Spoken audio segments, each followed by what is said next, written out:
ஓம் சாந்தி. ஜனவரி 23, 2026. காலை முரளி பாப்தாதா மதுபன். சாராம்சம். இனிய குழந்தைகளே, உங்கள் உதடுகளிலிருந்து சதா ஞான ரத்தினங்களே வெளிப்பட வேண்டும். எப்பொழுதும் உங்கள் முகங்கள் மலர்ச்சி நிறைந்தவையாக இருக்க வேண்டும். கேள்வி: தங்கள் பிராமண வாழ்வில் இந்த ஞானத்தை கிரகித்துள்ள குழந்தைகளின் அடையாளங்கள் எவை? பதில்: 1. அவர்களின் செயற்பாடுகள் தேவர்களைப் போன்றிருக்கும். அவர்கள் தெய்வீக குணங்களை கிரகிக்கிறார்கள். அவர்கள் இந்த ஞானக் கடலை கடைகின்ற பயிற்சியை செய்கின்றார்கள். அவர்கள் ஒருபொழுதும் அசுரத்தனமான விஷயங்களை, அதாவது குப்பையை கடைவதில்லை. 2. அவர்கள் பிறரை அவதூறு செய்வதோ அல்லது அவமதிப்பதோ இல்லை. 3. அவர்களின் முகங்கள் எப்பொழுதும் மலர்ச்சி நிறைந்தவையாக இருக்கின்றன. ஓம் சாந்தி. தந்தை இங்கே அமர்ந்திருந்து பக்தியையும் இந்த ஞானத்தையும் பற்றி விளங்கப்படுத்துகிறார். பக்தியின் மூலம் சர்க்கதி இருக்க முடியாது என்பதையும், சத்திய யுகத்தில் பக்தி செய்யப்படுவதில்லை என்பதையும் குழந்தைகளாகிய நீங்கள் புரிந்து கொண்டுள்ளீர்கள். சத்திய யுகத்தில் நீங்கள் இந்த ஞானத்தை பெறவும் மாட்டீர்கள்.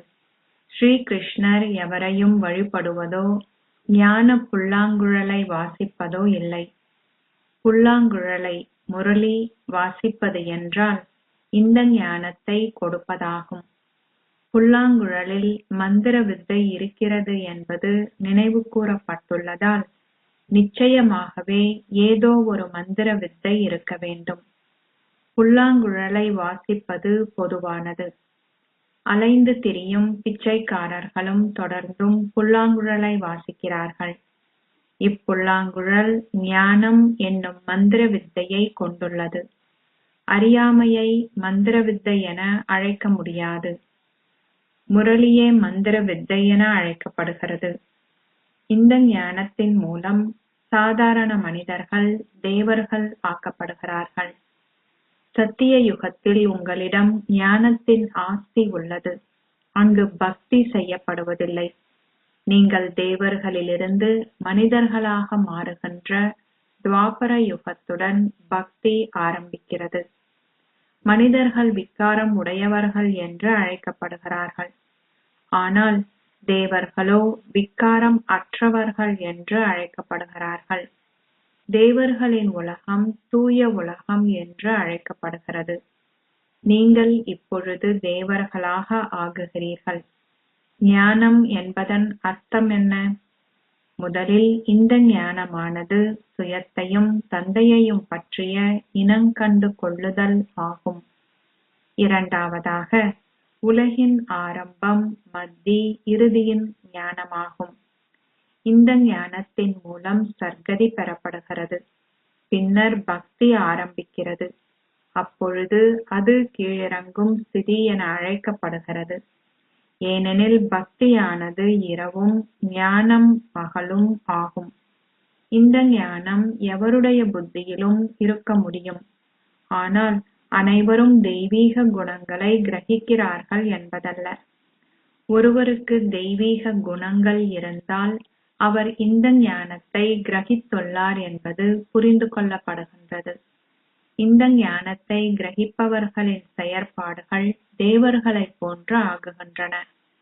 குறைவாக கிரகிப்பவர்களின் செயற்பாடுகள் கலப்படமாக இருக்கின்றன. அவர்கள் எதையுமே கிரகிக்காது விட்டால் அவர்கள் பாபாவின் குழந்தைகள் அல்ல என்பதே அதன் அர்த்தம். மனிதர்கள் தந்தையை அதிகளவுக்கு அவதூறு செய்கிறார்கள். நீங்கள் பிராமண குலத்துக்குள் வரும் பொழுது ஒருவரையொருவர் அவமதிப்பதையும் அவதூறு செய்வதையும் நிறுத்துகிறீர்கள். நீங்கள் இந்த ஞானத்தை பெறுகிறீர்கள். பின்னர் ஞானக் கடலை கடைவதனால் நீங்கள் அமிர்தத்தை பெறுகிறீர்கள். நீங்கள் ஞானக் கடலை கடையாதுவிடின் வேறு எதை கடைவீர்கள்? அசுர எண்ணங்களையே ஆகும்.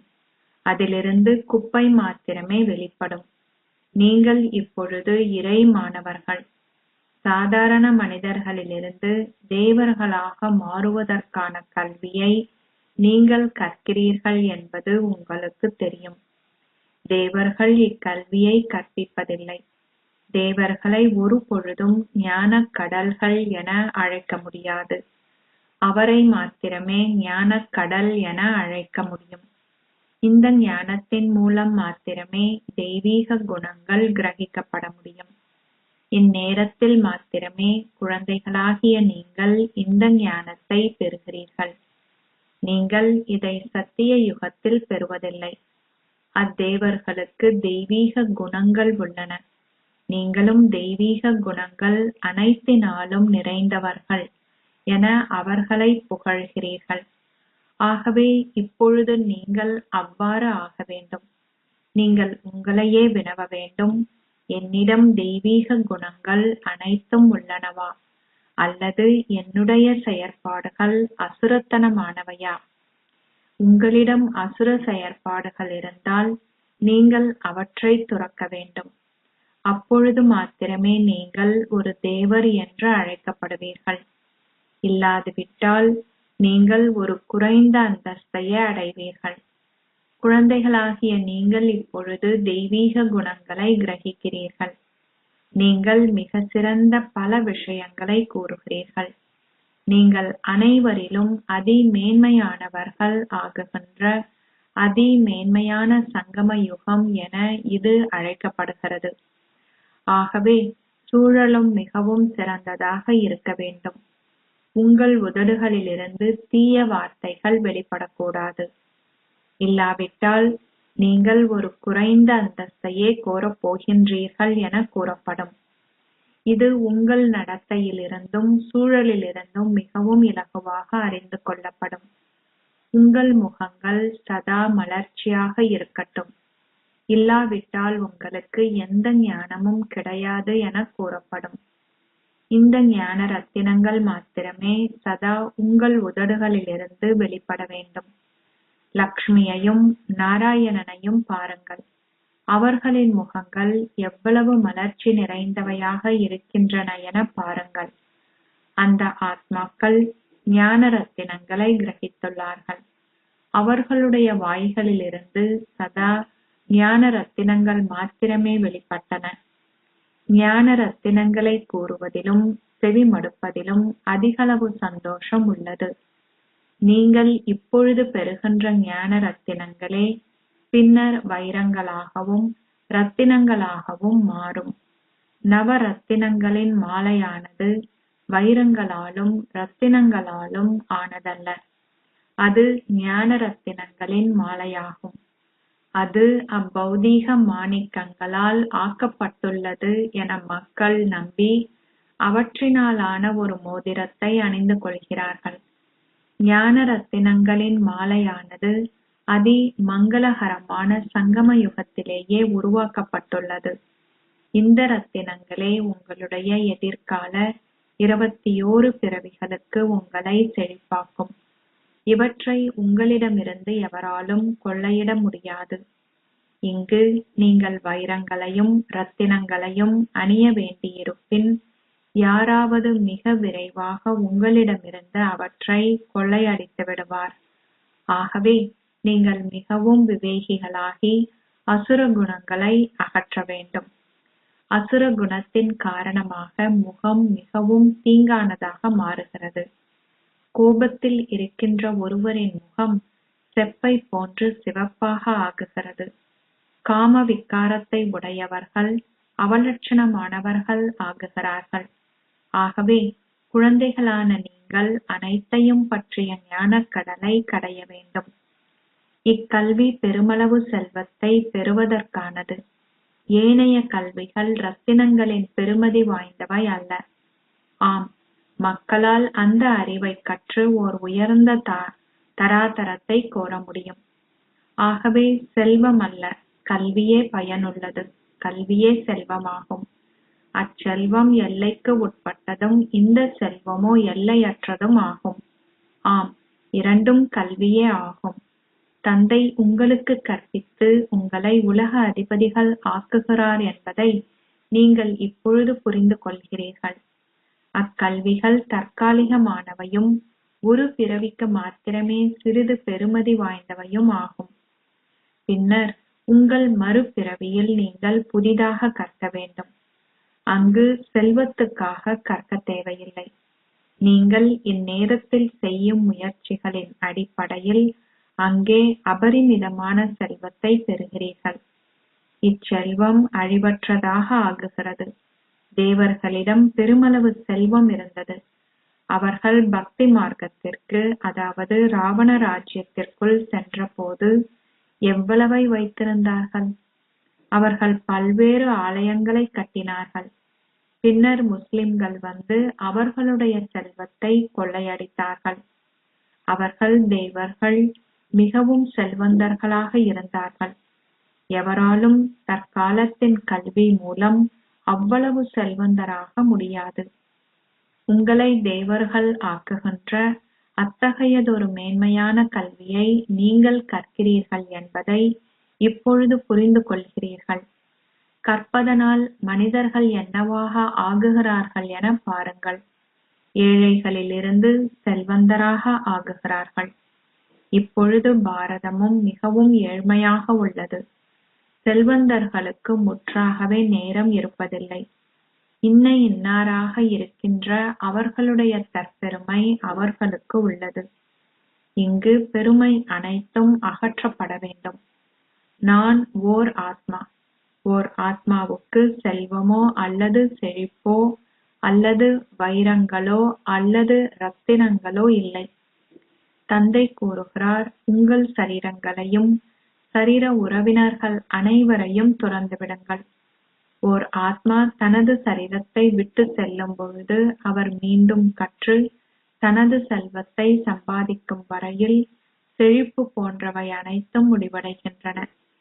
அல்லது அவர் தனது முன்னைய பிறவியில் மிக சிறந்த தானங்களை அளித்திருந்தால் ஒரு செல்வந்த வீட்டில் பிறவி எடுப்பார். அவர்கள் கூறுகிறார்கள், அது அவருடைய கடந்த கால செயல்களின் பலனாகும். ஒருவர் ஏனையோருக்கு கல்வி அளித்திருந்தால், ஒரு கல்லூரியை கட்டியிருந்தால் அல்லது யாத்ரீகர்களுக்கான தங்குமிடத்தை கட்டியிருந்தால் அவர் அதன் பலனை ஒரு தற்காலிகமான காலத்துக்கு மாத்திரம் பெறுகிறார். இங்கேயே நீங்கள் தானங்களை அளித்து புண்ணியத்தை செய்கிறீர்கள். சத்திய யுகத்தில் நீங்கள் அதை செய்வதில்லை. சத்திய யுகத்தில் நல்ல செயல்கள் மாத்திரமே செய்யப்படுகின்றன. ஏனெனில் இந்த நேரத்தின் ஆஸ்தியை அங்கு அனுபவம் செய்கிறீர்கள்.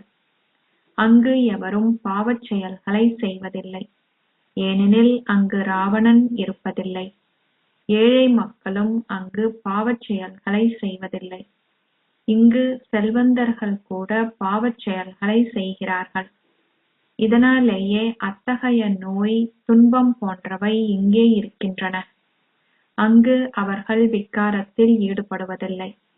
ஆகவே எவ்வாறு பாவங்கள் செய்யப்பட முடியும்? அனைத்தும் கர்மாவில் தங்கியுள்ளது.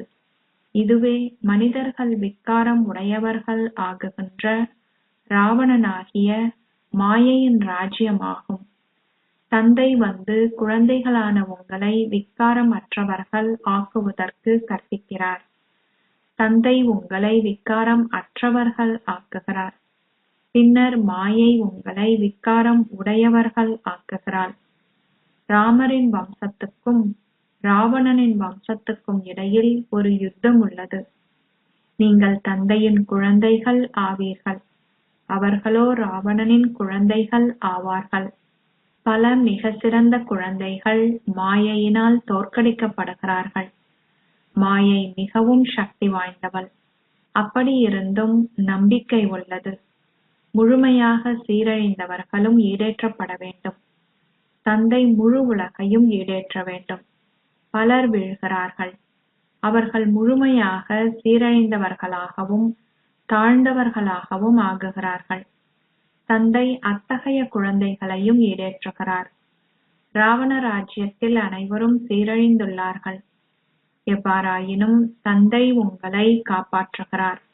அப்படியிருந்தும் நீங்கள் தொடர்ந்தும் வீழ்வதால் அனைவரிலும் மிக கீழானவர்களாக ஆகுகிறீர்கள். பின்னர் உங்களால் மேலே ஏற முடியாதிருக்கும். நீங்கள் மிக தாழ்ந்த அந்தஸ்தை அடைந்து விட்டீர்கள் என உங்கள் மனசாட்சி உங்களை உறுத்தும். கூறப்பட்டுள்ளது, நீங்கள் உங்களுடைய இறுதி கணங்களில் நினைவு செய்பவை அனைத்தும் ... அவரின் புத்தியில் அந்த தாழ்ந்த அந்தஸ்தே இருக்கும். ஆகவே தந்தை இங்கே அமர்ந்திருந்து குழந்தைகளான உங்களுக்கு விளங்கப்படுத்துகிறார், நீங்களே ஒவ்வொரு கல்பத்திலும் தேவர்களாக ஆகுபவர்கள். மிருகங்கள் அவ்வாறு ஆகுமா? மனிதர்கள் மாத்திரமே இதை புரிந்து கொண்டு அவ்வாறு ஆகுகிறார்கள். லக்ஷ்மி நாராயணன் போன்றவர்களுக்கும் மூக்குகள், காதுகள் போன்றவை இருக்கின்றன. ஏனெனில் அவர்களும் மனிதர்கள் ஆவார்கள். எவ்வாறாயினும் அவர்களுக்கு தெய்வீக குணங்கள் இருப்பதனால் தேவர்கள் என்று அழைக்கப்படுகிறார்கள். அவர்கள் எவ்வாறு அத்தகைய அழகான தேவர்களாக ஆகினார்கள்? பின்னர் எவ்வாறு அவர்கள் வீழ்ந்தார்கள்? இப்பொழுது நீங்கள் இச்சக்கரத்தை புரிந்து கொள்கிறீர்கள்.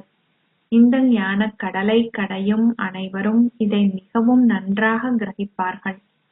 இந்த ஞானக் கடலை கடைந்து தாங்கள் விளங்கப்படுத்த வேண்டிய தலைப்புகளை பற்றி சிந்திப்பார்கள். அவர்கள் இயல்பாகவே ஞானக் கடலை கடைவார்கள். வித்தியாசமான மனிதர்கள் வர இருக்கிறார்கள். ஆகவே நீங்கள் அவர்களுக்கு உற்சாகத்துடன் விளங்கப்படுத்த வேண்டும். அவர்கள் எதையாவது புரிந்து கொள்வது சாத்தியமாகும். அனைத்தும் அவர்களின் பாக்கியத்திலேயே தங்கியுள்ளது. சிலருக்கு உடனடியாகவே நம்பிக்கை ஏற்படும், ஏனையோருக்கு ஏற்படாது.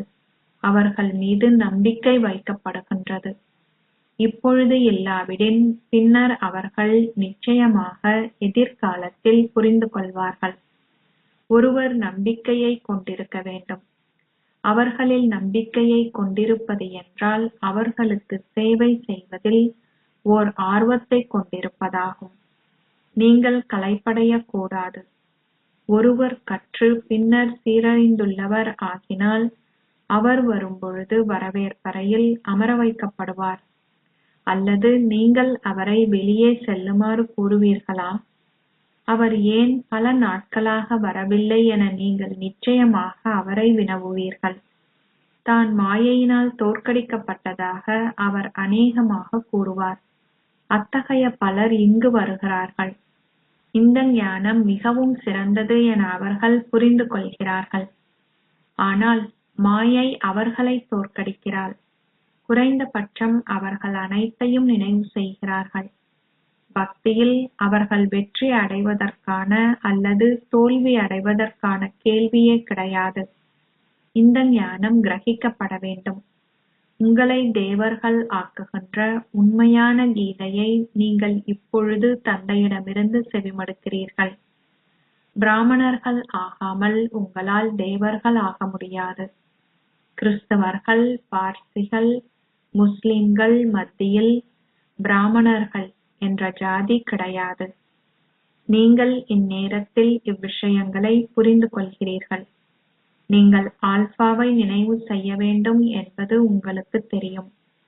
ஆல்பாவை நினைவு செய்வதால் மாத்திரமே நீங்கள் ஓர் ராஜ்யத்தை பெறுகிறீர்கள். நீங்கள் எவரையாவது சந்திக்கும் பொழுது அவருக்கு கூறுங்கள், அல்லாஹ்வான ஆல்பாவை நினைவு செய்யுங்கள். ஆல்பாவே அதி உயர்ந்தவர் என கூறப்படுகிறது. ஆல்பாவை குறிப்பிடுவதற்கு மக்கள் தங்கள் விரலை மேல் நோக்கி சுட்டிக் காட்டுகிறார்கள். ஒரேயொருவரே ஆல்பா எனவும் கூறப்படுகிறார். ஒரு கடவுளே இருக்கிறார். ஏனைய அனைவரும் குழந்தைகள். தந்தை எப்பொழுதும் ஆல்பாவே. அவர் ராஜ்யத்தை ஆட்சி செய்வதில்லை. அவர் உங்களுக்கு ஞானத்தை கொடுத்து உங்களை தனது குழந்தைகளாகவும் ஆக்குகிறார். ஆகவே குழந்தைகளாகிய நீங்கள் மிகவும் சந்தோஷமாக இருக்க வேண்டும். பாபா எங்களுக்கு அதிகளவு சேவை செய்கிறார். அவர் எங்களை உலக அதிபதிகள் ஆக்குகிறார். அவர் அப்புதிய தூய உலகத்துக்கு செல்வதில்லை. எவரும் அவரை தூய உலகத்தினுள் அழைப்பதில்லை.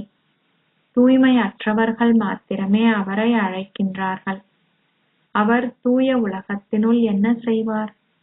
அவருடைய பெயரே தூய்மையாக்குபவர். ஆகவே அவருடைய கடமையானது பழைய உலகை புதியதாக்குவதாகும். தந்தையின் பெயர் சிவன். குழந்தைகள் சாலிகிராம்கள் என்று அழைக்கப்படுகிறார்கள். அவர் வழிபாடு செய்யப்படுகிறார். அனைவரும் அவரை சிவபாபா என நினைவு செய்கிறார்கள். இரண்டாவதாக அவர்கள் பிரம்மாவை இன்னமும் பாபா என்று அழைக்கிறார்கள். பலர் பிரஜாபிதா பிரம்மாவை பற்றி பேசுகிறார்கள். ஆனால் எவருக்கும் அவரை மிக சரியாக தெரியாது. பிரம்மா யாருடைய குழந்தை? பரமாத்மாவாகிய பரம தந்தை சிவன் இவரை தத்தெடுத்துள்ளார் என நீங்கள் கூறுகிறீர்கள். இவர் ஒரு சரீரதாரியாவார். ஆத்மாக்கள் அனைவரும் கடவுளின் குழந்தைகள். ஆத்மாக்கள் அனைவருக்கும் அவர்களின் சொந்த சரீரங்கள் உள்ளன. தாங்கள் நடிக்க வேண்டிய தங்கள் சொந்த பாகங்களை அவர்கள் அனைவரும் பெற்றுள்ளார்கள். இது தொன்று தொட்ட காலத்திலிருந்தே தொடர்ந்து வருகிறது. அனாதியான என்றால் அதற்கு ஓர் ஆரம்பம், மத்தி, இறுதி கிடையாது என்றே அர்த்தம். மக்கள் இறுதியை பற்றி செவிமடுக்கும் பொழுது அது எவ்வாறு மீண்டும் உருவாக்கப்படும் என குழப்பம் அடைகிறார்கள். தந்தை விளங்கப்படுத்துகிறார், இது அனாதியானது. அது எப்பொழுது உருவாக்கப்பட்டது என்னும் கேள்வியே கிடையாது. என்றுமே பிரளயம் இடம் பெறுவதில்லை. அது அவர்களுக்கு கூறப்பட்டுள்ள ஒரு கட்டுக்கதையே ஆகும். மிக சொற்ப மனிதர்கள் மாத்திரமே எஞ்சியிருந்ததால் பிரளயம் இடம் பெற்றதாக அவர்கள் கூறுகிறார்கள். இந்நேரத்தில் மாத்திரமே பாபாவிடம் உள்ள ஞானம் வெளிப்படுகிறது. அவரை இட்டே கூறப்படுகிறது, கடல் முழுவதையும் மையாக்கினாலும், காடுகளை எழுதுகோள்கள் ஆக்கினாலும், பூமியை கடதாசி ஆக்கினாலும் இந்த ஞானத்துக்கு முடிவே இல்லை.